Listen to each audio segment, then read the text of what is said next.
Hi everyone, कैसे हैं आप सब। आई होप आप सब बहुत अच्छे होंगे और बहुत अच्छे से अपनी प्रिपरेशन कर रहे होंगे। हालांकि ये टाइम बहुत बुरा चल रहा है, बट फिर भी।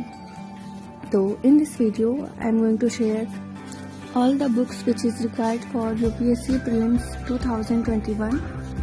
और अगर आपने अभी प्रिपरेशन स्टार्ट नहीं की है और आप 2021 का प्रीलिम्स देना चाहते हैं तो भी आप इस बुक लिस्ट को फॉलो कर सकते हैं।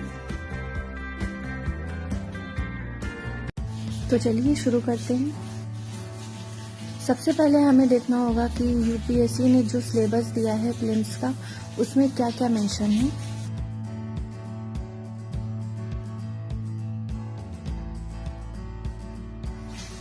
तो सबसे पहले इसमें करंट अफेयर्स के बारे में दिया गया है, current events of national and international importance. And second है हिस्ट्री। हिस्ट्री में हमारा एंशिएंट, मिडिवल और मॉडर्न हिस्ट्री रहेगा। एंड थर्ड है ज्योग्राफी का पोर्शन। उसके बाद है Indian polity and governance. And उसके बाद है इकोनॉमी का सेक्शन। फिर हमें पढ़ना है environment and ecology. And last है जनरल साइंस। तो चलिए शुरू करते हैं। सबसे पहले मैं पॉलिटी की बुक्स आपको दिखाऊंगी कि पॉलिटी के लिए कौन कौन सी बुक्स ज़रूरी हैं।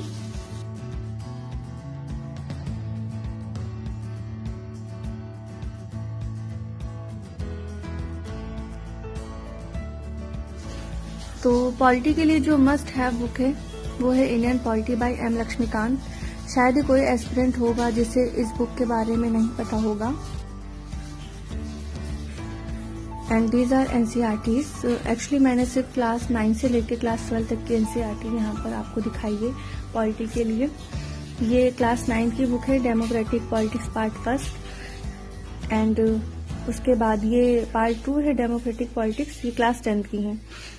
एंड उसके बाद क्लास 11 की 2 बुक्स हैं, Indian constitution at work and political theory.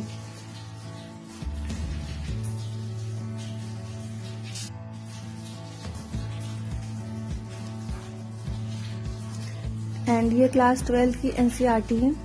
ये दोनों ही क्लास 12 की हैं।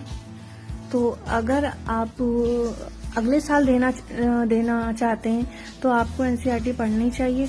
लेकिन अगर आप इसी साल प्रीलिम्स देना चाहते हैं और आपने प्रिपरेशन अभी स्टार्ट नहीं की है तो मेरा सजेशन आपको ये है कि आप सिर्फ एम लक्ष्मीकांत और क्लास 11 की इंडियन कॉन्स्टिट्यूशन एट वर्क, आपको सिर्फ ये 2 बुक्स पढ़नी चाहिए। क्योंकि इस एनसीईआरटी को पढ़ने में आपका टाइम वेस्ट होगा और बहुत ज़्यादा टाइम भी नहीं है। आपको पॉलिटी की ये एम लक्ष्मीकांत की जो बुक है इसी को ही बार बार रिवाइज करना होगा और रिवीजन तो सबसे ज़्यादा ज़रूरी है। तो अगर आप अभी प्रिपरेशन स्टार्ट नहीं किए और आप शुरू करें तो आप सिर्फ लक्ष्मीकांत की बुक को पढ़िए। ये बहुत ही इजी लैंग्वेज में लिखी हुई है, आप आराम से समझ जाएंगे।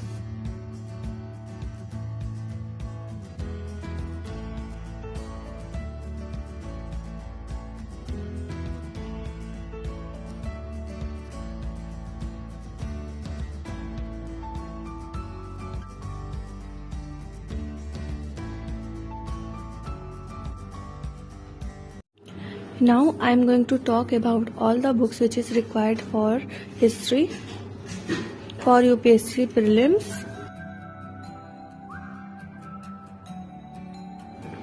So first of all I'll start with the NCERTs. तो अगर आपने क्लास 6 से लेके क्लास 8 तक की एनसीईआरटी पढ़ी है तो आपको पता होगा कि क्लास 6 में एंशिएंट एंड क्लास 7 में मिडिवल एंड क्लास 8 में मॉडर्न हिस्ट्री दिया हुआ है। तो अगर आप क्लास 6 से 8 तक पढ़ना चाहते हैं तो आप उसे भी पढ़ सकते हैं। लेकिन अगर आपका बेस क्लियर है तो आप इसे स्किप कर सकते हैं। तो अगर क्लास 9, 10th एंड 11th की बात करें तो इसमें वर्ल्ड हिस्ट्री दिया हुआ है which is not part of prelim syllabus but only relevant for mains GS paper first। तो अगर आपने प्रिपरेशन अभी स्टार्ट नहीं की है और आपके पास सिर्फ 4 महीने हैं तो आप अभी के लिए वर्ल्ड हिस्ट्री ना पढ़ें। और अगर आप अगले साल की तैयारी कर रहे हैं तो आपको वर्ल्ड हिस्ट्री पढ़ना चाहिए। तो जैसा कि आप देख रहे हैं ये क्लास 9th की बुक है और वो 10th की, एंड ये क्लास 11th की बुक है। तो 9, 10 एंड 11 तीनों में ही वर्ल्ड हिस्ट्री मेंशन है।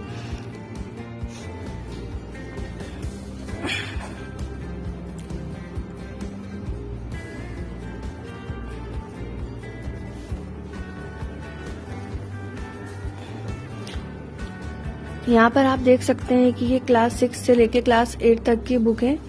एक्चुअली ये आईसीएसई बोर्ड की बुक है जो कि एनसीईआरटी बेस्ड है, तो मैंने क्लास 6 to 8 इसी से पढ़ा हुआ है। तो आप अगर चाहें तो एनसीईआरटी की बुक पढ़ सकते हैं, आप चाहे तो पीडीएफ भी डाउनलोड कर सकते हैं। मैं उस ऐप का लिंक डिस्क्रिप्शन बॉक्स में दे दूंगी, जहां से आप एनसीईआरटी की बुक्स डाउनलोड कर सकते हैं।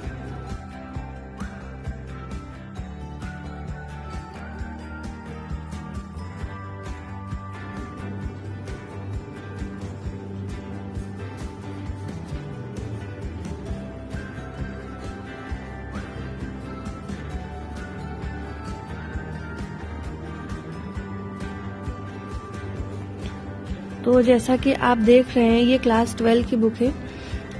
इसमें 3 पार्ट हैं। Part first is about ancient history, and part second is about medieval history, and part third is about modern history. And ये न्यू एनसीईआरटीज हैं। तो सिर्फ न्यू एनसीईआरटी से आपकी हिस्ट्री कवर नहीं होगी, तो एंशिएंट एंड मिडिवल के लिए आपको एक बुक और लेनी पड़ेगी, that is class 11 Tamil Nadu history board book. इस बुक को पढ़ने के बाद आपको एंशिएंट और मिडिवल के लिए कोई और बुक पढ़ने की जरूरत नहीं है, आप सिर्फ इस सिंगल बुक पे रिलाई कर सकते हैं। तो जैसा कि आप देख रहे हैं, ये क्लास 11 की तमिलनाडु हिस्ट्री बोर्ड की बुक है। आप इसे ऑनलाइन इजीली मंगवा सकते हैं। उसके बाद अगर हिस्ट्री के लिए स्टैंडर्ड बुक की बात करें तो फॉर आर्ट एंड कल्चर आपको नितिन सिंघानिया की बुक लेनी चाहिए। ये बुक आपको इजीली ऑनलाइन मिल जाएगी और ये काफी अच्छी बुक है। तो अगर मॉडर्न हिस्ट्री की बात करें तो उसके लिए आपके पास 2 ऑप्शन है, एक है spectrum and second is Bipin Chandra, but I will suggest you for prelims you should go for spectrum.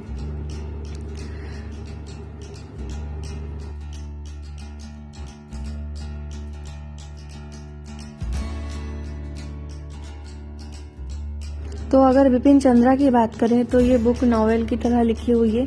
ये बुक आपको मेंस के लिए काफ़ी यूजफुल होगी। फॉर प्रीलिम्स आप स्पेक्ट्रम को पढ़िए, उसके बाद आप चाहे तो बिपिन चंद्रा पढ़ सकते हैं।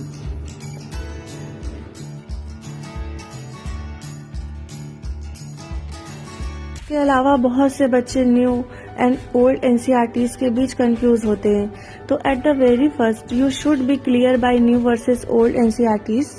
Actually, old syllabus NCERTs have more emphasis on dates, names, wars, treaties, but such GK type MCQs are rare in recent UPSC exams, while newly updated NCERTs have more emphasis on art, culture, secularism, Buddhism, Jainism, and such MCQs are more frequent. So I recommend you to go for new NCERTs instead of old, okay?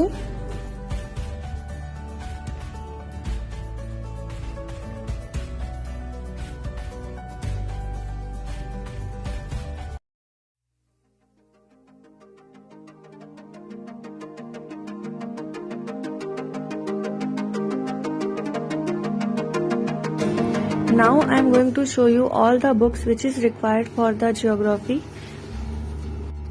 So these are the NCERTs of geography from class 9 to class 12th.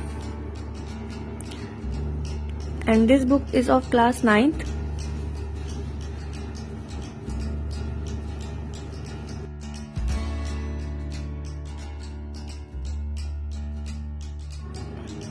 And this is the NCERT of class 10th.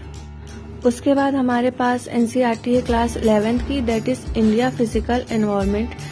Actually जो class 9 की NCERT है और class 11 की, दोनों में chapter same ही है, बस class 11 में थोड़ा और डिटेल में दिया हुआ है और क्लास 9 में थोड़ा कम डिटेल में है। तो आप 9 के बाद डायरेक्ट 11 की एनसीईआरटी को पढ़िए, क्लास 10 की एनसीईआरटी आप बाद में पढ़िए।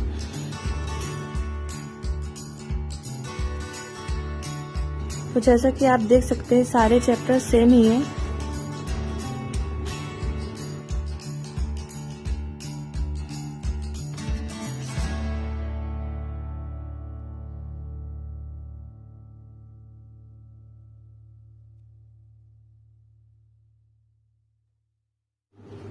Again, this is the NCERT of class 11, that is Fundamental of Physical Geography. This book is very important for physical geography. उसके बाद ये क्लास 12 की एनसीईआरटी है। तो ज्योग्राफी के लिए मैंने कोई एक्स्ट्रा सोर्स नहीं प्रेफर किया है, क्योंकि ज्योग्राफी की एनसीईआरटीज ही सफिशिएंट हैं। आप प्रीलिम्स में देखिए डायरेक्ट एनसीईआरटी से इस स्टेटमेंट आते हैं, तो आप इसी को ही बार बार रिवाइज करिए, आपको किसी और एक्स्ट्रा सोर्स की जरूरत नहीं पड़ेगी।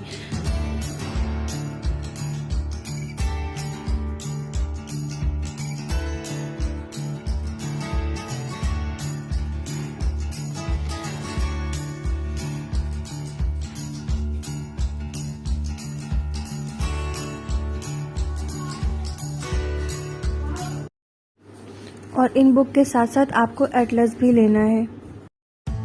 तो चलिए अब बात करते हैं बुक्स फॉर इकोनॉमिक्स।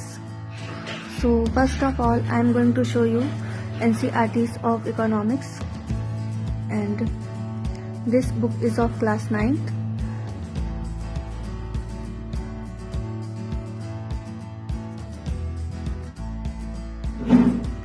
ये बुक बहुत ही पतली है, इसमें मुश्किल से 4 चैप्टर्स हैं।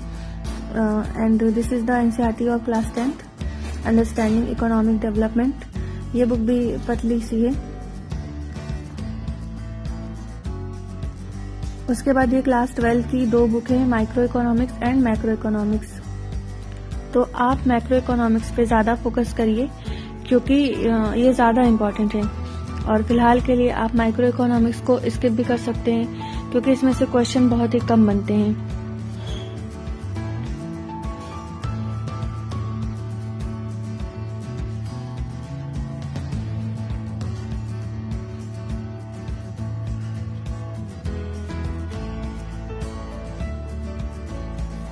लेकिन अगर आप नेक्स्ट ईयर की प्लानिंग कर रहे हैं, अगर आपको 2022 का देना है, तो आपको दोनों ही एनसीईआरटी पढ़नी चाहिए, माइक्रो भी एंड मैक्रो भी।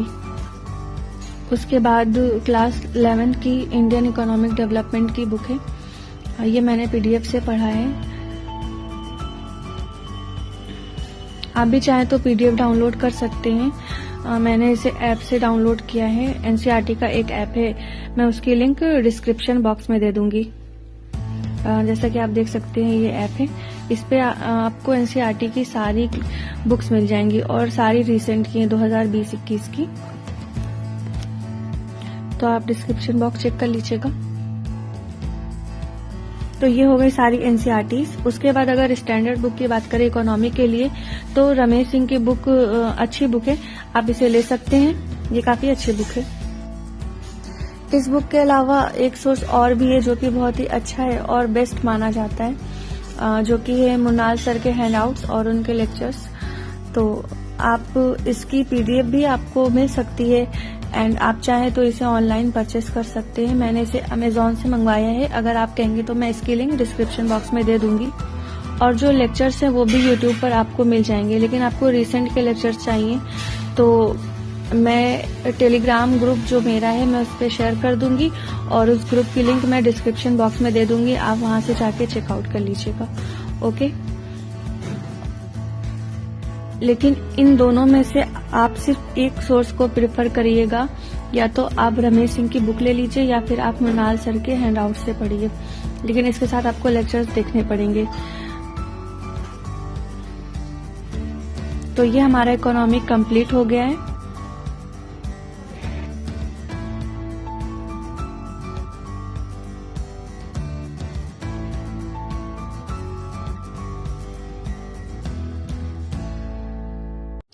तो अब बात करते हैं एनवायरनमेंट की। एनवायरनमेंट के लिए आप शंकर आईएएस की बुक को पढ़ सकते हैं, ये काफी अच्छी बुक है। और जब से आईएफएस भी मर्ज हो गया आईएएस के साथ, तब से इस पोर्शन से काफी क्वेश्चंस आते हैं। तो इस पोर्शन को अच्छे से कवर करना प्रीलिम्स के लिए बहुत ही ज्यादा जरूरी है।